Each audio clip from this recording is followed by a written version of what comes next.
Rivera, foto de Diego. Sí. ¿Sí tienes? Bueno, tengo un libro que tiene fotos. No, quiero fotos. Ah, ya no.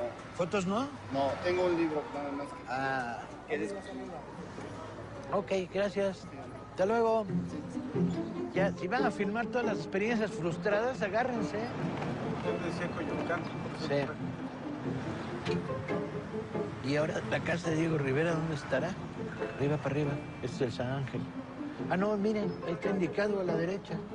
Esa debe ser la calle. ¿Y este es el museo? ¿Quieres saber qué pasó aquí? Sí queremos. Rivera llega a México cuando tiene 36 años. Ha estado 11 años en Europa. Ha conectado con lo más importante de la intelectualidad de la época. Ha estado con Modigliani, es amigo de Cocteau, conoce muy bien a Ilya Ehrenburg y está en la vanguardia. Está pintando en la vanguardia. Y de repente llega al país en el que no ha vivido y conecta con el aparato del Estado de la naciente revolución triunfante, el obregonismo. Su intermediario será el ministro de Educación, Vasconcelos, al que le propone y Vasconcelos le responde que sí, pintar en la Escuela Nacional Preparatoria un mural. ¿Por qué un mural? Él que es un pintor de caballete y un pintor de vanguardia, y en la vanguardia europea, vaya usted a saber. ¿Por qué ese mural? Todavía más difícil de entender. Rivera dirá más tarde, yo siempre he soñado con pintar esto. Mentira, no hay tal. Esto va a ser el disparador de uno de los fenómenos políticos y pictóricos más importantes del siglo XX.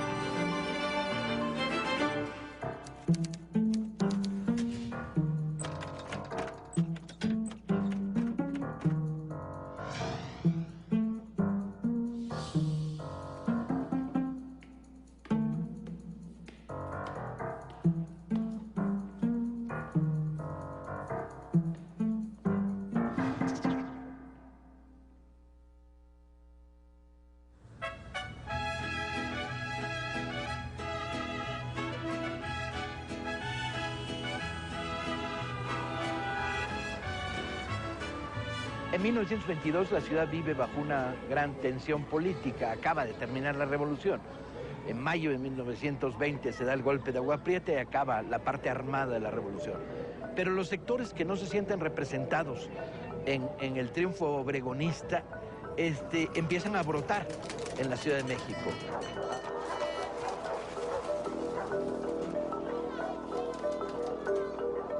En ese contexto, muchos jóvenes regresan a su patria del exilio europeo, entre ellos decenas de intelectuales y artistas que han dejado su país en medio de las luchas intestinas.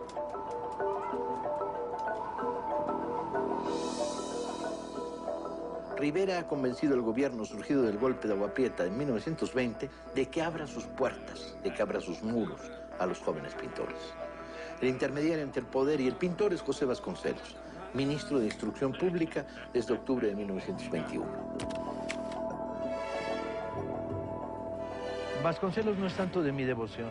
Sí, tiene una idea, llevar la cultura masivamente a la población, pero tiene una idea de cultura muy tradicional, muy basada en los cánones de los clásicos, el mundo griego, el mundo occidental.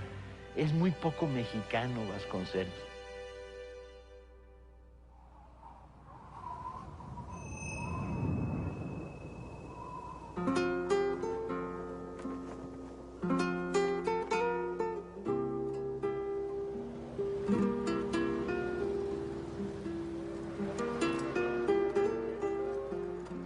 Angelito, qué placer verte. Esta es la Escuela Nacional Preparatoria en el centro de la Ciudad de México, a unos metros del Zócalo, y va a ser, por razones accidentales, el centro de eclosión del movimiento muralista. El primer meeting que me eché en mi vida, me lo eché aquí. Este es mi alma mater. Con el muro enfrente, Rivera diseña una primera propuesta, que es muy extraña. Es una mezcla de simbología católica y simbologías paganas, que lo que lo salva es las 18 mujeres que rodean a un ángel medio bobo y absolutamente hueco de contenidos.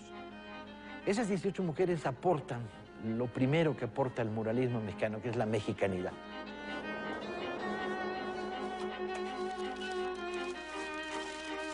El mural se inicia en marzo de 1922 y progresa rápidamente.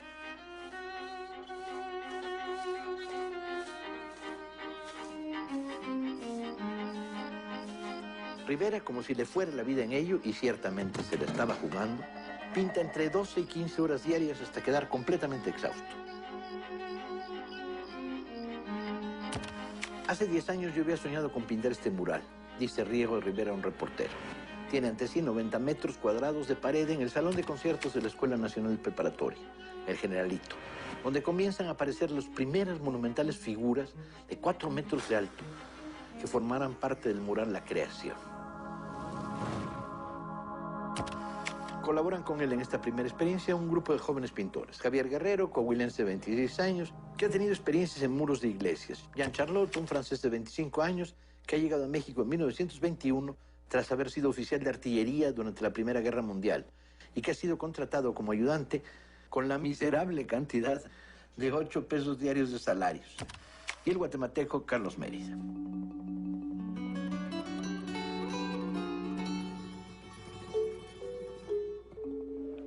Mientras está pintando La Creación, Rivera consigue de Vasconcelos permiso para que algunos de los ayudantes empiecen a pintar. A los ayudantes a los que los llamaban los dieguitos. Y los primeros trabajos son el mural de Charlotte, La masacre en el Templo Mayor, que para mí es uno de los mejores murales en la historia del muralismo mexicano. Caballeros robóticos, sin rostro, las lanzas, la violencia. Pero además comparen esto con lo que estaba haciendo Rivera en La Creación. Aquí hay un salto adelante. Aquí hay otra idea de qué hacer con el muralismo. Y Rivera se va a subir a ese caballo, sin duda, ¿sí? Enseguida. Indudablemente Rivera además es el maestro de Charlotte. Aquí Rivera viene y hace indicaciones y sugiere y propone. Pero esto es grande, grande, grande. Y Charlotte era un jovencito llamado al conjuro de Diego y de esta idea de vamos, donde hay una pared, vamos a usarla. Mientras Rivera avanza en La Creación, los dieguitos comienzan a pintar sus muros. Entre junio y octubre de 1922, y lo tienen que hacer al aire libre, así inicia una tormentosa relación entre los muralistas y los estudiantes bastante conservadores y mojigatos, que durará 2 años. Michael, un crítico norteamericano, reseña: el nuevo movimiento comenzó hostigado por el escarnio y los silbidos, el sarcasmo y el desprecio. Los proyectiles comenzaron a volar. Papeles mascados, chicles, cupitajos cayeron sobre los murales mientras descendían de los andamios las maldiciones. El escultor Ignacio Asúnzolo, que había combatido la revolución, decidió tomar cartas en el asunto y un buen día entró en la preparatoria con un grupo de campesinos armados y persiguió a tiros de los estudiantes que querían linchar a los muralistas.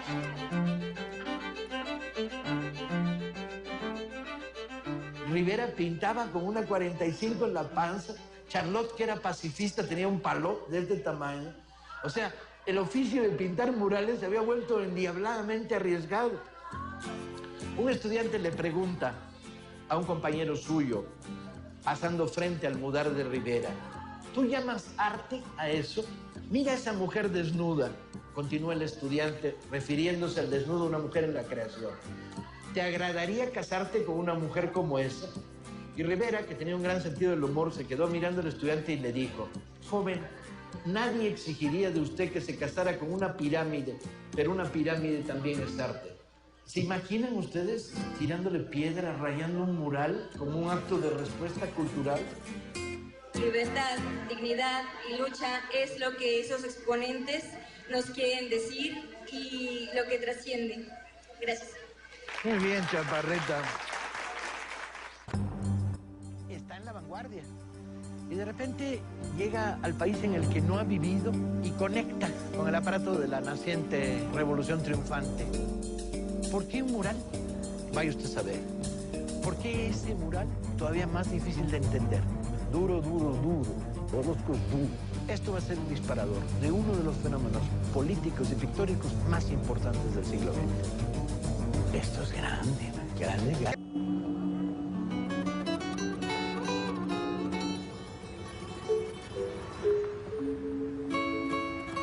Tengo la sensación y no lo puedo confirmar porque nunca hice ese estudio, de que el fenómeno muralista desde el punto de vista estético es un salto al vacío. Y que las conversaciones previas supuestamente de Rivera y de Siqueiros, donde los teóricos de historia del arte dicen que se fraguó el concepto muralista, no fueron tales. Lo que había era la voluntad del muro, el ir a buscar el gran espacio público. Pero fuera de eso, la estética se va construyendo sobre el mismo proceso. Estoy totalmente convencido. Ahora, lo impresionante es de dónde saca Rivera el arsenal de propuestas, ¿no?, que tiene.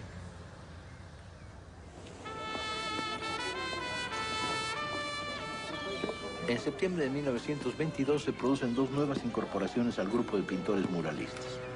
David Álvaro Siqueiros llega a Veracruz en la tercera clase de un barco. Chihuahuense de origen, tiene 26 años. Ha estudiado pintura en San Carlos y desde 1919 se encuentra en Europa combinando un cargo diplomático con una beca de estudios que le dio Vasconcelos y que le fue cortada en agosto para que regresara a México a pintar. Es amigo de Rivera y con él ha debatido muchas veces la posibilidad de conseguir un muro en la Ciudad de México. Ahora la posibilidad está abierta. Con un salario de $3.30 diarios, es el octavo maestro de dibujo contratado por Vasconcelos para que trabaje en la preparatoria. Su primer proyecto, una obra monumental, un muro de verdad donde pintará el espíritu de Occidente. A fines de 1922, un nuevo elemento vincula más aún entre sí a los pintores: la participación política en un país que tras una sangrienta revolución comienza a reactivarse bajo la sensación de que todo ha ido a medias, que algo se le ha escamoteado.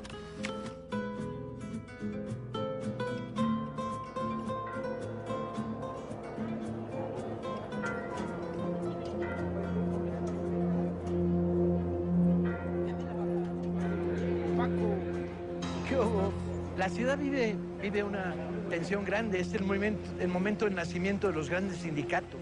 Los sindicatos textiles, nace la CGT, y además muy luchadores. Y tiene que ver con algo muy extraño, que es la Ciudad de México no había estado en la revolución. Había estado al margen del fenómeno revolucionario. Entonces, de repente ingresa en la postrevolución, sobre todo a partir del movimiento sindical.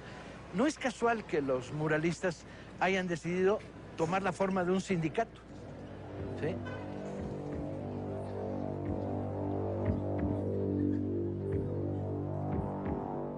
Rivera se había ligado durante los primeros meses de 1922 a un grupo de intelectuales encabezado por Vicente Lombardo Toledano, director de la Escuela Nacional Preparatoria, que con el membrete Grupo Solidario del Movimiento Obrero mantenía estrechas relaciones con la CROM, la central sindical moderada de la década de los años 20. En septiembre, el pintor asistió como delegado a la Cuarta Convención Nacional de la CROM. Desengañado por los crecientes compromisos de la CROM con el gobierno y por el conservadurismo de sus dirigentes, Rivera busca una opción política más a su izquierda. Probablemente el motín del agua, provocado por la CROM en noviembre de 1922 para derrocar el Ayuntamiento de la Ciudad de México, que terminó en un enfrentamiento entre manifestantes y soldados con varios muertos y heridos, en el que estuvieron presentes Rivera, Siqueiros y Revueltas. El ayuntamiento estaba a pocos pasos de la Escuela Nacional Preparatoria donde estaban pintando. Haya acabado de confirmar a los pintores en la búsqueda de una opción más radical en materia política. Muy pronto habrán de encontrarla.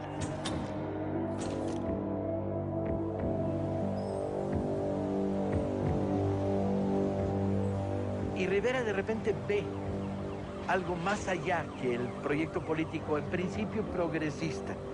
Escribe en esos días: en la pizarra negra del cielo de México, una estrella grande que luce roja, con 5 picos en ella, como en las facciones de la cara de la luna, pueden adivinarse un martillo y una hoz. Y unos emisarios han venido diciendo que es el presagio del nacimiento de un nuevo orden y de una nueva ley. Rivera se aproxima a toda velocidad al Partido Comunista. Diego ingresa entonces al Partido Comunista Mexicano y es inscrito con la credencial número 992. El PCM se encuentra entonces en un mal momento, reducido a un puñado de militantes y en una profunda crisis política. Pero Diego poco le pide al partido. Concentrado en los murales, dedicado 15 o 16 horas al trabajo en el andamio de la escuela preparatoria, poco puede percibir de esa crisis y su militancia en esos meses solo habrá de expresarse hacia el interior de su mundo de trabajo, el círculo de los muralistas. Pero ahí sus ideas y las de Siqueiros harán germinar un proyecto, el sindicato. Estamos haciendo ahora uno sobre los muralistas y la experiencia de los murales. Cuando en 1922 Rivera, Siqueiros, Orozco fundaron el Sindicato de Pintores y se vincularon al movimiento. Y tenían dos propuestas muy chingonas. Una de ellas es el arte es para el pueblo, hay que pintarlo en las paredes. Y la otra es, pues órale, nos vamos para la izquierda. Y se afiliaron al Partido Comunista todos los pinches pintores importantes de este país. Entonces estamos haciendo un documental sobre esto y aprovechamos que están ustedes aquí para saludar.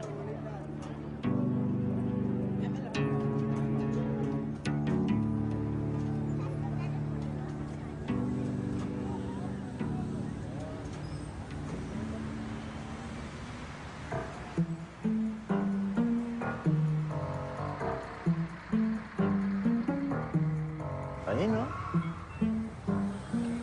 Pues ¿cuándo está el número 12? Debe ser por aquí. Sí, está para... En la calle estamos. Debía ser algo como esto, ¿no? El centro de la ciudad era esto. Si tenía una gran vitalidad. Más que ahora. ¿Es esto? Pues los rumores nos trajeron hasta aquí, los rumores y las malas lenguas. Se supone que al regresar de Europa, Rivera viene a vivir aquí, a unos cuantos metros de la Escuela Nacional Preparatoria, unos cuantos metros de los locales de la futura Secretaría de Educación Pública.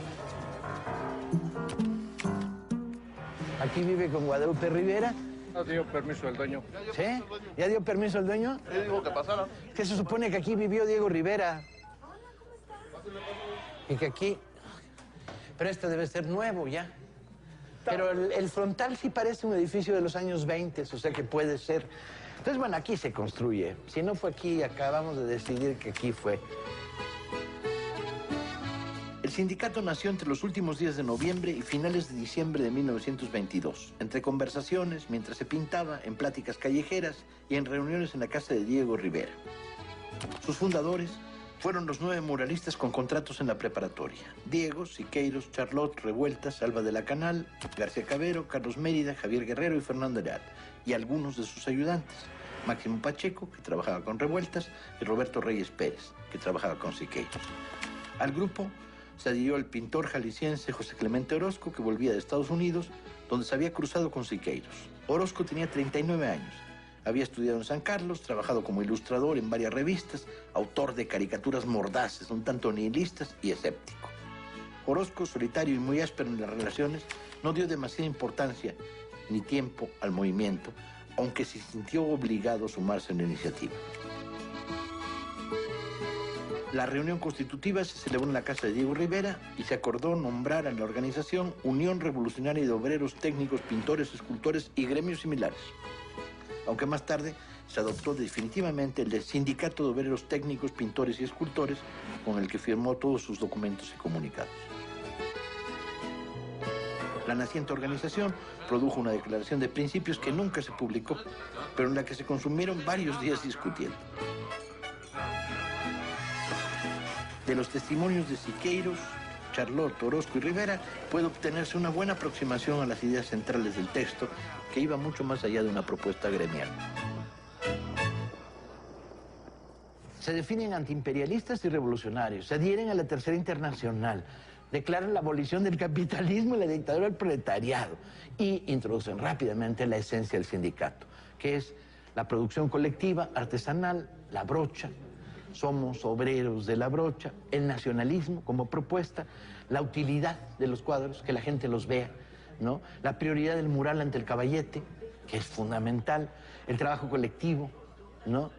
La destrucción del egocentrismo, dicen en el documento, y reemplazándolo por el trabajo disciplinado del grupo. Pues la historia debe contarlo bien, porque estaban a unos cuantos metros y trabajando jornada de 14, 15 horas que estaban trabajando, no iban a venirse a un lugar a 4 kilómetros o a 5. Venían a lo más cerca a dejarse caer sobre el catre, tanto Rivera como Siqueiros. Otra vez pasó un cieguito y fue lo que también nos contó, que sí, que aquí vivió Diego Rivera, pero pues nosotros...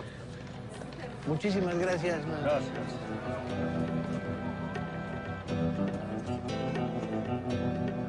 La paradoja de un gobierno que cada vez es más conciliador y un movimiento artístico que cada vez es más extremista, y en medio José Vasconcelos, intentando conciliar las contradicciones de una revolución que nunca acaba.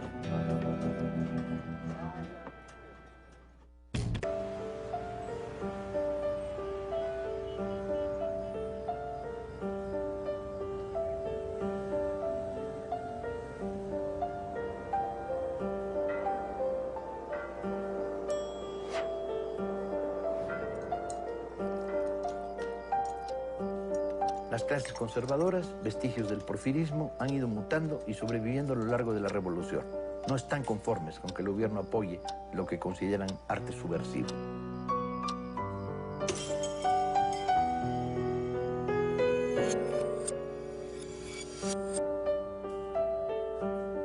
Este retrato de la oligarquía es el retrato más cruel y más preciso que yo he visto en mi vida. Es verdaderamente brutal. No me digas, Angelito, es maravilloso.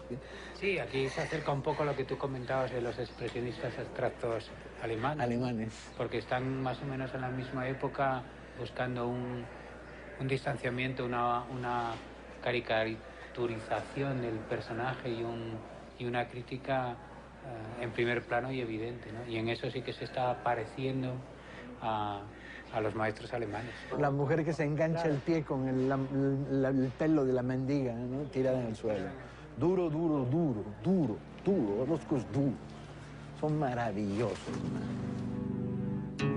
Una de las primeras tareas del sindicato fue entrevistarse con Vasconcelos para que le diera un muro a José Clemente Orozco. Pero el ministro, al que no le gustaban las caricaturas del pintor jalisciense ni sus dibujos del mundo marginal, se negó enérgicamente. Orozco reaccionó diciendo: ya les había dicho que el sindicato era una pendejada. Este no fue el único enfrentamiento de los pintores con su contratador y primer, aunque mezquino, mecenas. En sus memorias, Vasconcelos reseña de forma muy dudosa una entrevista con Siqueiros al fundarse el sindicato, en la que se negó a tratar colectivamente con el grupo un aumento salarial, despidiendo a los representantes y luego readmitiéndolos de inmediato para darles una lección. Y Reyes Pérez recuerda que el ministro suspendió el pago del salario de Fermín Revueltas porque un día pasó frente al mural en el que estaba trabajando y encontró laborando a su ayudante y ausente al maestro. Vasconcelos decidió retirarle el pago a Revueltas y darle el sueldo íntegro en lugar a Máximo Pacheco.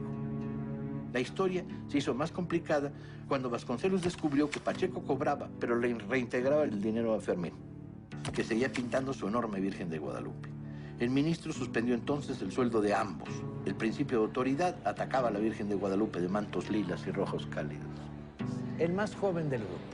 Le dan una pared muy difícil, porque es una pared para hacer un mural alta, muy, muy alta, y que no tienes distancia.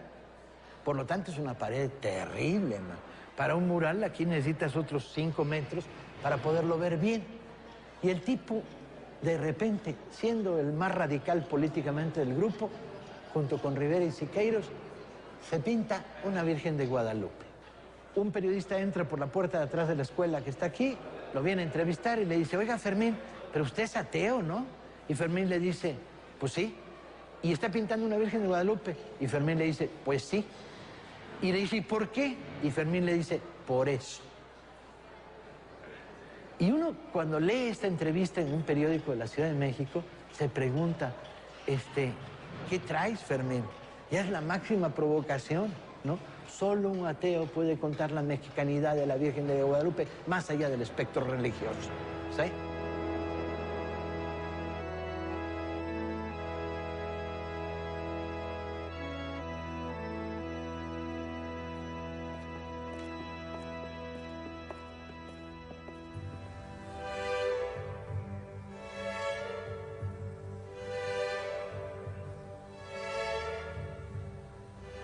El movimiento estaba sujeto a permanentes tensiones.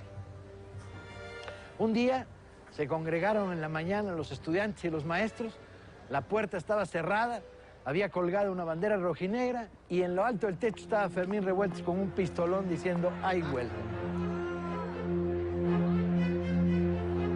¿Qué había pasado? ¿Quién había ordenado que se cerraran todas las puertas de la preparatoria? ¿Quién había ordenado que se pusiera esa bandera roja? Cuenta Siqueiros. Vasconcelos me llamó con urgencia. Lo encontré en un estado de indignación absoluta. Lo que su sindicato de pintores está haciendo es increíble y no lo voy a seguir tolerando. El loco Revueltas, con sus pistolas y en completo estado de ebriedad, llegó esta mañana y a punta de pistola sacó al prefecto y a los estudiantes. No los dejó entrar alegando que hasta que no le paguen lo que le deben no entra nadie. La huelga de un solo hombre contra todos los demás. Y Revueltas desde arriba decía, si no pagan, Siqueiros intercede. Finalmente aceptan pagar su deuda y en el momento en que recibe el dinero, Fermín baja y en medio de la multitud que lo recibe con aplausos, abre la puerta y declara terminada la huelga.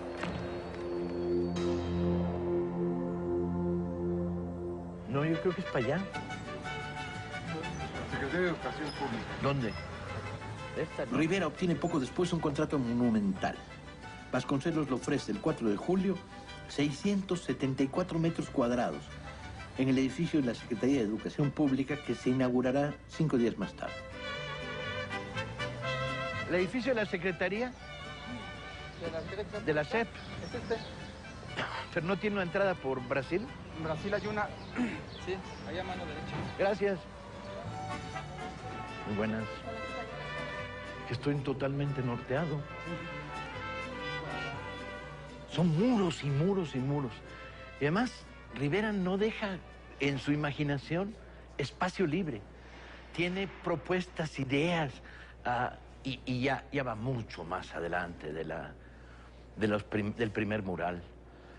Ya hay una idea de narrar el país. Vasconcelos anuncia la situación de la siguiente manera. Paneles con mujeres vestidas típicamente y para la escalera un fresco ascendente que parte del nivel del mar con su vegetación tropical y se transforma después en un paisaje de altiplanicie para terminar con los volcanes. Esta versión idílica del ministro no tiene nada que ver con lo que Rivera empieza a construir en su cabeza, que construye, sí, en muchos momentos, un fresco de lo popular, tradiciones, bailes populares, leyendas, paisajes, pero inmediatamente lo va convirtiendo en un fresco de lo social y lo va politizando. Las paredes entonces adquieren una dimensión verdaderamente notable. No hay desperdicio. Están repletas de imaginación, cambios de técnica, búsquedas narrativas. Estamos frente a la gran propuesta de la pintura como un arte narrativo.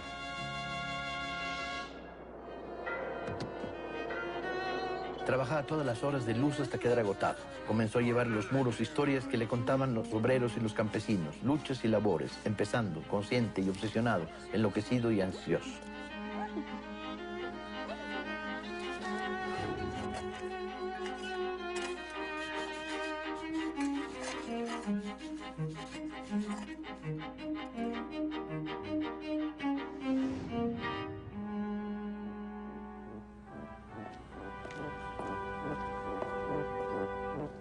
Frente a una sociedad, la sociedad de 1920 y tantos, donde se está reconstruyendo la oligarquía, la nueva oligarquía, donde los generales obregonistas se casan con nietas de tenderos porfirianos y hay de nuevo una propuesta de reconstruir a la gente bonita, ¿no?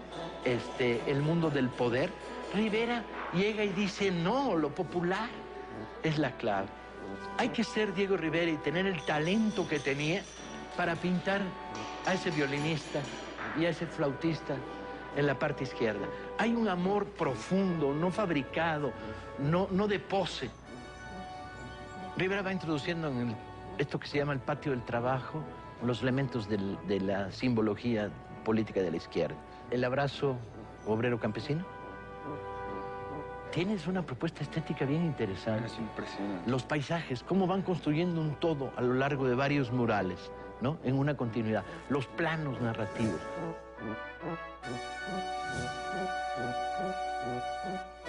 Son maravillosos. Nunca son decorativos.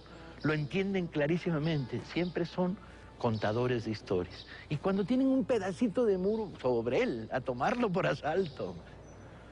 Hay algunos murales que son simplemente magistrales, maravillosos.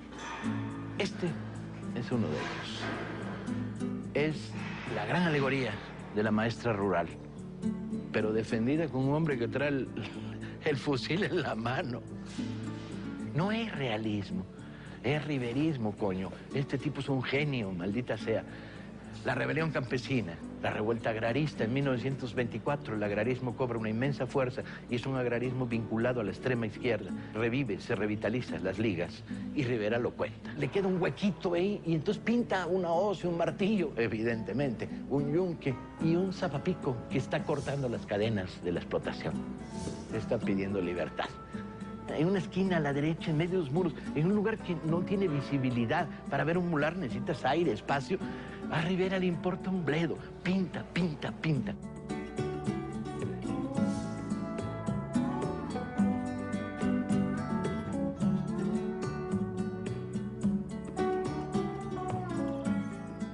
Rivera se pinta a sí mismo, hace un autorretrato cuando está trabajando en los muros de la Secretaría de Educación Pública.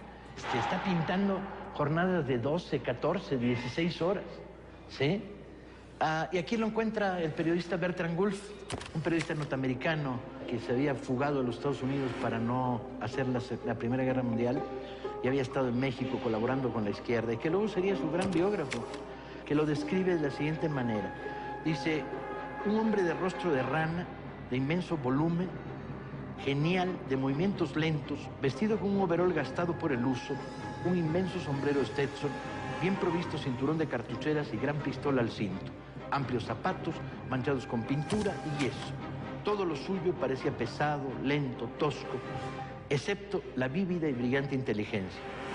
Los alertas sentidos prensiles, las pequeñas manos regordetas, sensitivas, ágiles, inesperadamente pequeñas para este hombre monumental, y que terminaban, a pesar de su gordura, en dedos casi esbeltos. Y se trae el grupo de asistentes que van terminando sus murales en la SEP, de tal manera que el proyecto se colectiviza. De la Cueva, Leal, Charlotte, Máximo, Javier Guerrero, vienen y aportan. De repente piensas que Rivera influye en toda esta generación mucho más joven que él. Y sin duda, Rivera es magistral y va marcando el paso. Pero no hay duda de que tiene que estar aprendiendo de estos muchachos, ¿sí? De las maneras de contar. Continuamente hay referencias escritas alrededor de los murales, incorporando poetas, frases. Y aquí se produciría el gran conflicto. El mural está contando la salida de la mina donde dos capataces registran a un obrero para verificar que no se haya llevado parte del producto de la mina. Y entonces Rivera escribe en él un texto absolutamente radical de su amigo, el poeta Gutiérrez Cruz, compañero minero, doblado por el peso de la tierra, tu mano hierra, cuando saca metal para el dinero. Haz puñales con todos los metales y así verás que los metales después son para ti. Está haciendo un llamado claro a la insurrección proletaria. Vasconcelos lo presiona para que quite el texto de mural, la timidez obregonista no da para más, hay presiones en la prensa. Rivera acepta bajo la idea de que aquí hay algo mucho más importante que salvar un fragmento de un poema, pero continúa reproduciendo voces y martillos, movilizaciones sociales, mensajes. O sea, está construyendo una alegoría de la revuelta proletaria, del llamado a la revuelta proletaria. Como culminación del patio de trabajo, Rivera hace una alegoría de la movilización campesina y lo remata en la esquina con dos figuras, Emiliano Zapata, muerto 5 años antes, y Felipe Carrillo Puerto, asesinado ese año por los oligarcas en Yucatán.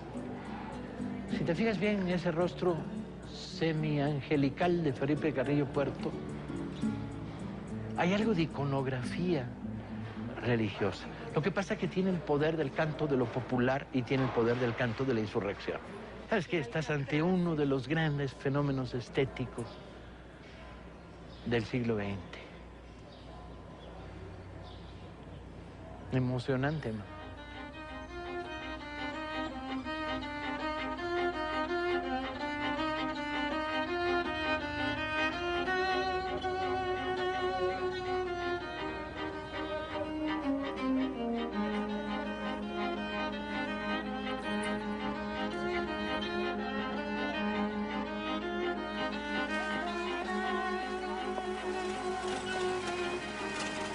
Pero la cosa no se detenía allí. La prensa fabricaba un mal ambiente para el naciente muralismo mexicano. En los teatros de variedades, los cómicos cantaban, las muchachas del Alerdo toman baños de regadera para que no parezcan monos de Diego Rivera. Los ataques de la prensa, ligada a posiciones más conservadoras, no se detienen. Denuncian la pobre performance y los contratos fastuosos. El sindicato muestra los contratos, que eran enormemente bajos, y en los cuales un pintor de brocha gorda no ganaba más que cualquier albañil. Surgen los ataques y la falta de apoyo desde el propio gobierno. Continúa la resistencia en las universidades, pero el sindicato en su conjunto buscaba endurecer social y políticamente los temas narrados en las paredes de una manera explícita, mientras se consolidaban los estilos. Los golpes de los conservadores unían a los creadores. Un acontecimiento exterior traería un problema aún más importante.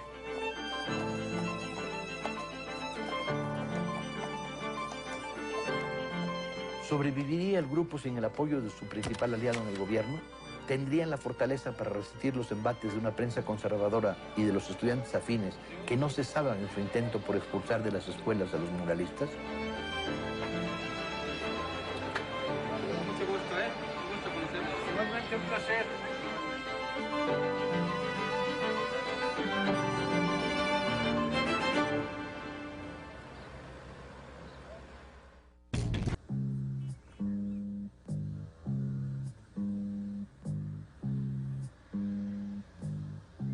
¿Le vamos a ir a la izquierda? ¿Por allá? Ok.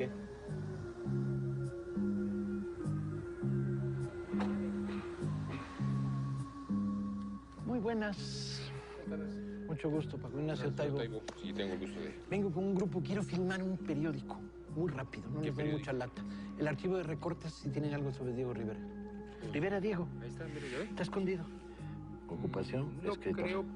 Estos son unos archivos muy peculiares, no los hay en ningún otro lado. Durante un tiempo, un archivista, que yo creo que tenía mucho tiempo libre, se dedicó a recortar periódicos y a hacer archivos de recortes. Y es uno de los mejores archivos temáticos de prensa que hay en el país. Bueno, no el de los mejores, el mejor sin lugar a duda. Conservado en esta hemeroteca, que es la hemeroteca de la Secretaría de Hacienda.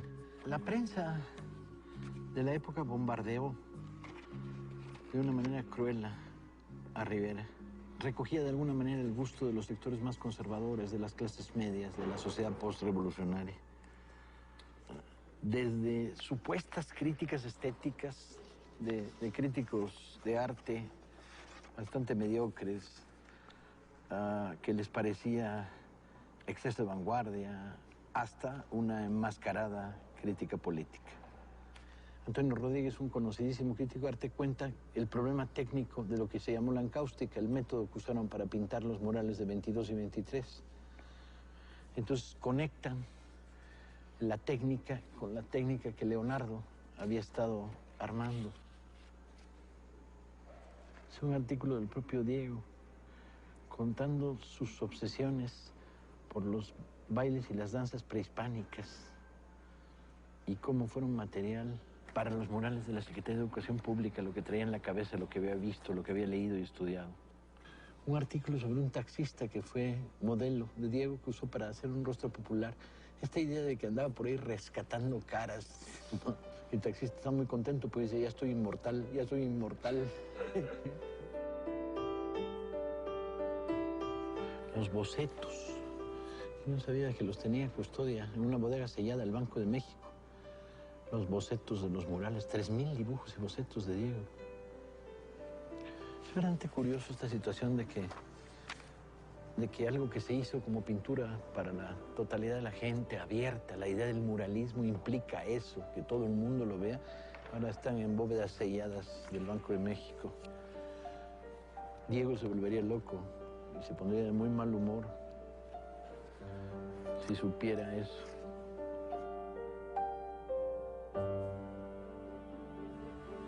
Esta es la biblioteca de la Escuela Nacional de Antropología e Historia. En el momento más débil del Partido Comunista, en marzo de 1924, el sindicato de pintores se vuelca para hacerle su periódico al Partido Comunista.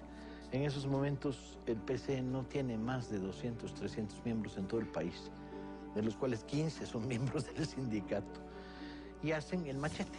con diseños de los muralistas, con artículos, en el primer número, artículo de Diego Rivera, asociando a un grupo de intelectuales marxistas como Goldsmith o Bertrand Wolff, con artículos de Siqueiros. Está dirigido por un triángulo en la primera semana: Javier Guerrero, David Alfaro Siqueiros, Diego Rivera. Es verdaderamente un periódico muy moderno y muy rico políticamente.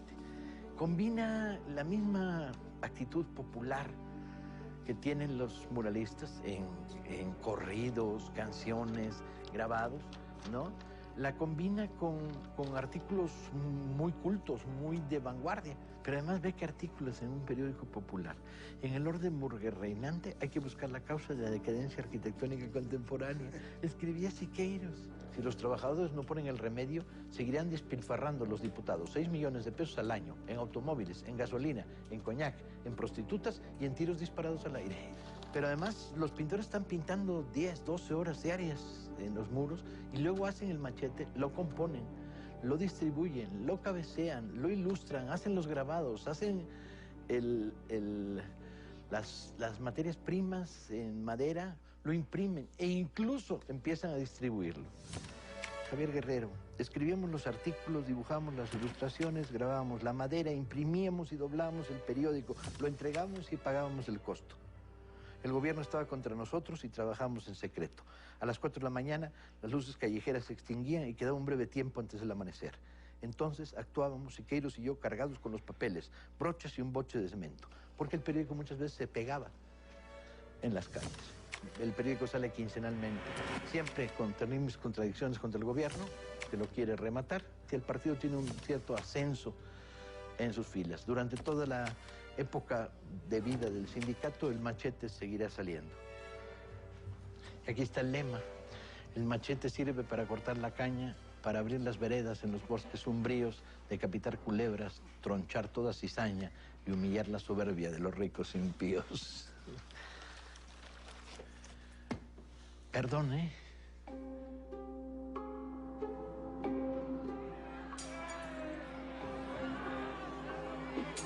Insultos, ataques en la prensa, incluso agresiones. Siqueiros cuenta: tan grave fue la situación que los pintores tuvimos que defendernos a balazos de los disparos que con frecuencia lanzaban los estudiantes, sin duda alguna, más contra nuestras obras que contra nosotros. Ellos, en formación cerrada, pretendían arrebatar la justiciera arma ofensiva. Todos los flamantes muralistas acudieron rápidamente en mi auxilio. El escándalo crecía cada vez más en sus proporciones. José Vasconcelos renunció argumentando que iba a hacer campaña para ser gobernador de Oaxaca. Los muralistas le agradecieron el apoyo que les había dado, pese a los imbéciles que lo rodeaban, y se reunieron en sesión. Una parte del sindicato propuso que se respondiera a los ataques de los estudiantes, haciendo un boicot a los murales que Rivera y otros pintaban en la selva. Rivera se declaró en contra. Había que seguir pintando si se podía, pero el sindicato votó por el boicot. Rivera se negó a acatarlo y lo expulsaron. Era la ruptura. A pesar de la interrupción de sus contratos en ese lugar y de sus contratos futuros para pintar en Palacio Nacional, Rivera siguió pintando y por esos días realizó el mural afilando el machete. Rivera se podía morir, pero estaba dispuesto a morir al pie del andamio. El 3 de septiembre, uno de los murales de Rivera fue dañado y el sindicato protestó, aunque hizo público que definitivamente Rivera había dejado de ser parte de su director. Rivera estaba desilusionado y sentía el final de la experiencia como una derrota.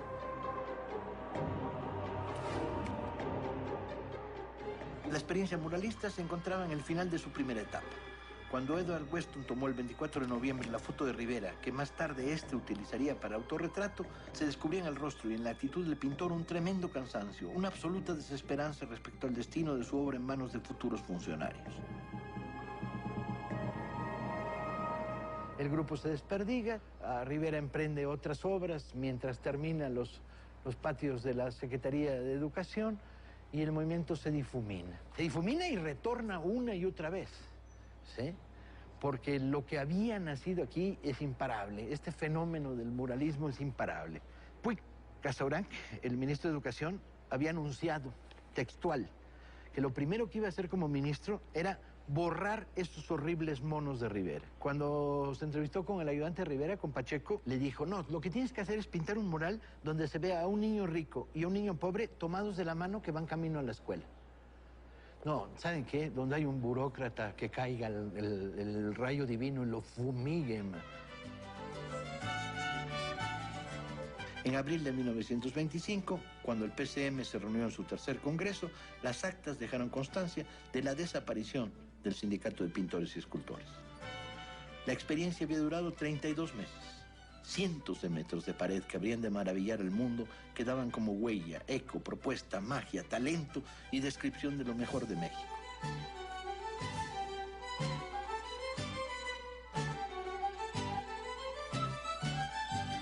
Yo llegué en 1965 a esta escuela para estudiar bachillerato, aprender a jugar ajedrez, formar mi primer grupo político clandestino, enamorarme, estudiar cosas que me interesaban y otras que no me interesaban.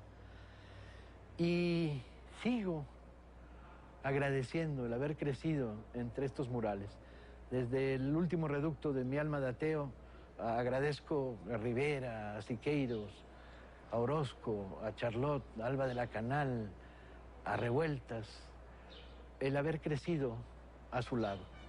De alguna manera me permitieron en aquellos años volver a tomar contacto con palabras que estaban fuera de moda, como patria, orgullo, lo mexicano, y esta visión crítica de que el intelectual tiene que estar en la batalla todos los días para poder contar sus historias. He guardado esto